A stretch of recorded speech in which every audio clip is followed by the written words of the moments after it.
Assalamualaikum warahmatullahi wabarakatuh. Hai anak-anak semua, apa kabar? Selamat berjumpa lagi dengan Bu Nur. Kali ini kita tetap membahas ya mata pelajaran IPA. Materi kita adalah tentang sistem peredaran darah pada manusia. Apa saja yang akan kita pelajari pada pertemuan kita kali ini? Perhatikan baik-baik. Materi yang akan dipelajari pada pertemuan kali ini terdiri atas plasma darah, sel darah, pembuluh darah, jantung, dan gangguan pada sistem peredaran darah. Oke, langsung saja kita lanjutkan materi kita yang pertama. Perlu kalian ketahui bahwa komponen darah dalam tubuh manusia tersusun atas plasma darah yang berjumlah 55%, ya, seperti kalian lihat pada gambar yang berwarna kuning. Kemudian ada sel darah putih dan keping darah yang jumlahnya 1%, ya, itu pada bagian yang warna biru. Kemudian sel darah merah yang jumlahnya 44% di dalam tubuh, ya, ditunjukkan pada gambar yang berwarna merah. Oke, langsung saja kita mulai. Plasma darah. Plasma darah adalah cairan dalam darah yang tersusun atas air 90% dan substansi terlarut lainnya yang jumlahnya 10%. Apa saja substansi terlarut yang 10%? Substansi terlarut dalam plasma darah dapat berupa protein, terdiri atas albumin, fibrinogen, globulin, kemudian ada glukosa, lemak, asam lemak, vitamin, mineral, enzim, hormon, gas, dan zat-zat metabolisme lainnya. Oke, selanjutnya adalah sel darah. Sel darah manusia itu tersusun atas 3 bagian. Ada sel darah merah yang disebut eritrosit, ya, pada gambar ditunjukkan dengan gambar kepingan pipih yang berwarna merah, ya, silakan diperhatikan. Kemudian ada sel darah putih yang disebut leukosit, ya, ditunjukkan pada kepingan yang berwarna keputihan dan berinti, ya. Kemudian ada keping darah atau trombosit, ya, ditunjukkan pada bagian yang kecil-kecil, ya. Kemudian ada plasma darah itu sendiri. Oke, langsung saja kita lihat komposisinya di dalam tubuh manusia, ya. Oke, anak-anak perhatikan tabel berikut ini. Ya, pada tabel disajikan perbandingan sel darah di dalam tubuh manusia. Ya, kita mulai yang pertama, eritrosit. Eritrosit adalah sel darah merah, ya, di mana eritrosit ini tidak memiliki inti, bentuknya pipih seperti cakram, dan jumlahnya adalah 5 juta per milimeter kubik di dalam tubuh.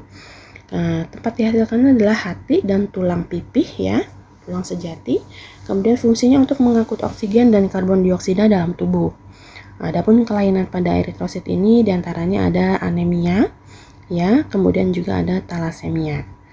Nah, berikutnya ada leukosit, yaitu sel darah putih, ya, dimana kalau kalian perhatikan dari gambar tadi, leukosit ini memiliki inti, ya, bentuknya ada 5 macam. Fagosit, ya. Kenapa fagosit? Karena dia berfungsi sesuai fungsinya untuk menjaga dari infeksi kuman, jadi untuk bisa menangkap kuman dan menghancurkannya.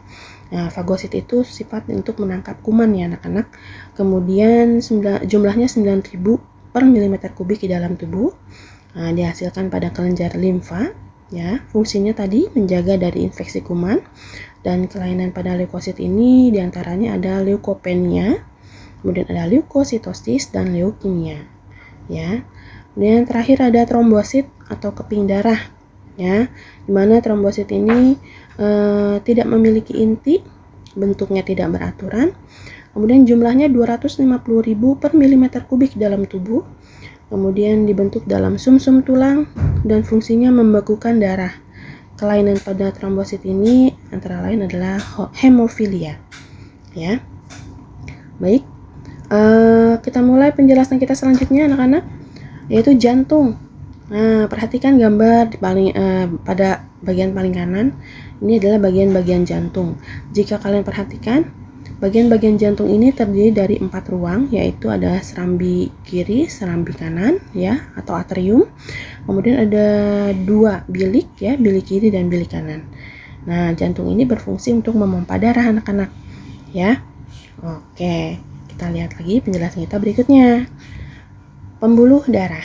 Ya, pembuluh darah manusia tersusun atas pembuluh darah arteri, kemudian ada pembuluh vena, diantaranya ada pembuluh kapiler. Ya, untuk bagian-bagiannya sendiri kalian bisa amati di sini. Untuk yang arteri adalah yang digambarkan dengan warna merah, kemudian untuk yang vena digambarkan dengan warna biru. Ya, kemudian bagian-bagiannya ada jaringan ikat tunica adventitia, ya, itu ditunjukkan pada lapisan paling atas. Kemudian ada tunica media, otot polos, ya, tunjukkan dengan bagian tengah dari lapisan pembuluh. Kemudian ada tunica intima, yaitu jaringan ikat, ya, jaringan ikat yang paling dalam. Kemudian ada endothelium dan lumen. Nah, amati penjelasan Bu Nur berikut ini. Nah, berikut ini Ibu sajikan tabel perbedaan pembuluh darah yang baru saja Bu Nur jelaskan, ya. Namun kalian perlu tahu anak-anak, pada tabel berikut ini Bu Nur hanya menyajikan pembuluh arteri dan pembuluh vena saja. Nah, untuk pembuluh kapiler, yaitu pembuluh darah yang sangat tipis dan hanya terdiri atas lapis sel. Kapiler terbentuk dari percabangan arteriol, percabangan venula. Oleh karena itu, kapiler merupakan pembuluh darah yang menghubungkan arteri dan vena, ya, seperti kalian lihat pada gambar tadi. Kapiler berperan sebagai tempat berlangsungnya proses pertukaran gas oksigen dan karbon dioksida. Melalui kapiler darah melepaskan oksigen ke sel-sel tubuh dan mengikat karbon dioksida dari sel-sel tubuh untuk diangkut menuju jantung. Jadi fungsinya untuk mengangkut O2 dan CO2 untuk diangkut ke jantung, ya, anak-anak.